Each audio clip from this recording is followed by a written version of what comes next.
Hello दोस्तों, स्वागत है आप सभी का हमारे यूट्यूब चैनल स्टडी विद जीवन में।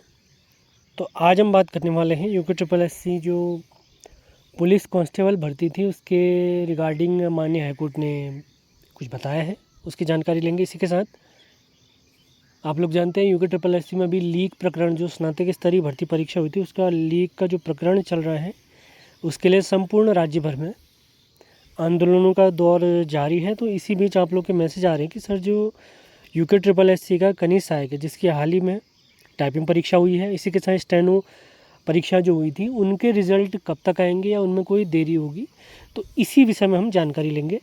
तो सबसे पहले हम पुलिस कांस्टेबल से रिलेटेड बात कर लेते हैं। तो पुलिस कांस्टेबल के रिगार्डिंग पिछले दिनों आप लोगों को ध्यान होगा जो रिक्रूटी ट्रेनिंग सेंटर होते हैं 2000 पदों पर जो बच्चों के ट्रेनिंग के लिए सेंटर अलॉट किए गए थे उनकी जानकारी पुलिस विभाग द्वारा जारी की गई थी। आप ये लिस्ट कंप्लीट देख सकते हैं।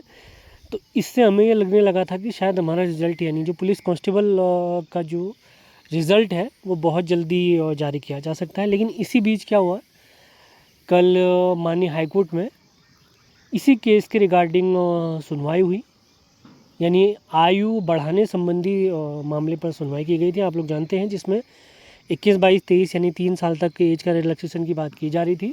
तो इसी क्रम में माननीय जज साहब ने कहा था कि आप लोग सभी लोग जानते हैं लीक के प्रकरण चल रहे हैं, पेपर आप दोबारा भी करवा सकते हैं। बहुत सारी और भी बातें चली थी इसमें। अभी इसके रिगार्डिंग जो अगली सुनवाई होने वाली है, यानी कल की सुनवाई से तो ऐसा महसूस हो रहा था कि ये मामला हमारे हक में आ सकता है, यानी आयु बढ़ने संबंधी मामला हमारे हक में आ सकता है। लेकिन अब इसमें क्या प्रोसेस होगी, कैसे होगी, इसका तो बाद में ही बताया जा सकता है। लेकिन इसकी अगली सुनवाई जो है वो 7 अक्टूबर को दी गई है। 7 अक्टूबर के दिन उम्मीद है कि इस पर फाइनल फैसला आ सकता है। अब इसमें आयोग किस प्रकार से फैसला लेता है इस पर भी सोचनीय ये एक प्रकार से विषय है, क्योंकि फिज़िकल हो चुका है बच्चों का, पेपर भी हो चुका है। अब अगर नए बच्चों को शामिल करते हैं, उनका फ़िज़िकल कराएंगे या सभी बच्चों का फ़िज़िकल कराएंगे, ये भी सोचनीय विषय है। या केवल नए बच्चों का ही फिजिकल और पेपर करवाएंगे। फिर केवल नए बच्चों का ही पेपर कराते हैं तो पुराने पेपर और इसके पेपर का नॉर्मलाइजेशन किया जाएगा। और नॉर्मलाइजेशन में आप लोग को ध्यान होगा, आप लोग जानते हैं सेंट्रल लेवल पे एसएससी में नॉर्मलाइजेशन में कितना नुकसान हो जाता है। जो बच्चा 100 पर है वो 80 पहुंच जाता है, 80 वाला 100 पहुंच जाता है। तो नॉर्मलाइजेशन वाला पोर्शन तो काफ़ी दिक्कत ही करता है। पिछले कुछ विगत वर्षों में भी आयोग द्वारा इस प्रकार से नॉर्मलाइजेशन करने का प्रयास किया गया था, लेकिन उसमें बहुत नुकसान भी हुआ था।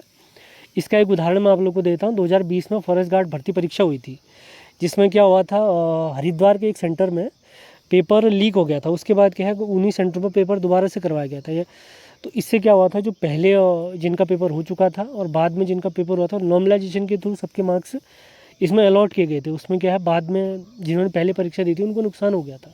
तो नॉर्मलाइजेशन वाला तो मेरे हिसाब से बच्चों ने इसका विरोध ही करना चाहिए। पेपर कराना है तो दोबारा सबका करवाना चाहिए। बाकी फिर जैसा माननीय आयोग और न्यायालय फैसला करेंगे हमें मानना ही पड़ेगा। इसके अलावा कोई और अपडेट हमें लेटेस्ट अपडेट प्राप्त होती है तो आपको इसी चैनल पर जानकारी मुहैया करा दी जाएगी। अब बात करते हैं कनिष्ठ सहायक और स्टेनो भर्ती परीक्षा के बारे में। स्टेनो की परीक्षा आप लोग जानते हैं दिसंबर 2024 में आयोजित की गई थी, और कनिष्ठ सहायक की जो प्री परीक्षा यानी जो रिटर्न एग्ज़ाम था वो जनवरी माह में आयोजित किया गया था। इसी बीच इनके जो स्किल टेस्ट थे यानी स्टेनो टेस्ट और कनिष्ठ सहायक में जो टाइपिंग परीक्षा थी वो अभी हाल ही में कंप्लीट करवा दी गई थी। तो बीच में ये बात आई थी कि अक्टूबर तक आयोग शायद आप लोग को डीवी इत्यादि के लिए बुला सकता है। लेकिन अभी क्या है, लीक प्रकरण चलते हुए थोड़ा अभी ऐसा लग रहा है कि आपके रिज़ल्ट में थोड़ी देरी हो सकती है। अभी आयोग ये जो लीक प्रकरण है इसको सॉल्व होने ही देगा, उसी के बाद आप लोग का कनिष्ठ सहायक और स्टेनो की जो आगे की प्रोसेस है उसको आगे बढ़ाया जाएगा। इसके रिगार्डिंग कोई और अपडेट हमें प्राप्त होती है तो आप लोग को इसी चैनल के माध्यम से जानकारी दे दी जाएगी। सेशन पसंद आया है तो इसे लाइक, शेयर और चैनल को सब्सक्राइब ज़रूर करें। मिलते हैं अगले वीडियो में, धन्यवाद। इसके अलावा कोई अन्य आपकी क्वेरीज़ हैं, आप कुछ और जानकारी चाहते हैं किसी अन्य भर्ती के बारे में, तो कमेंट बॉक्स ओपन है, वहाँ पर आप अपने कमेंट कर सकते हैं। ऑथेंटिकेट जानकारी आपको यहाँ पर दी जाएगी। तो मिलते हैं अगले वीडियो में, धन्यवाद।